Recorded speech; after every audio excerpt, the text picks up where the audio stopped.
अस्सलामु अलैकुम वरहमतुल्लाहि वबरकातुहू। दारुल इफ्ता वल क़ज़ा ज़िला बाराबंकी के प्रोग्राम मसाइल शरिया में आपका खैर मुक़द्दम है। आज के सवाल में एक साहब ने सवाल किया है, अस्सलामु अलैकुम वरहमतुल्लाहि वबरकातुहू। एक शख्स ने हज क़रान का एहराम बांधा और ज़ैनी नाम की तंबाकू जिसमें हल्की खुशबू है खाता रहा, तो इसके लिए क्या हुक्म है? यानी एहराम में खा सकते हैं या नहीं, और अब तक खाया इसका क्या हुक्म है? साइल मौलवी सलीम मुंबई।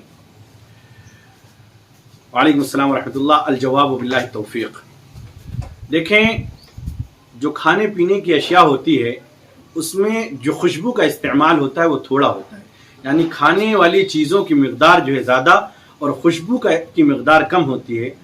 लिहाजा अगर किसी ने इहराम की हालत में ये तंबाकू या इस तरह की चीज़ें खाई हैं तो उससे दम तो लाजिम नहीं आता है, अलबत्ता इस तरह की चीज़ें खाने से एहतियात करना ज़रूरी है। फ़ुक़हा ने इसको मकरूह लिखा है, इससे बचना ज़रूरी है।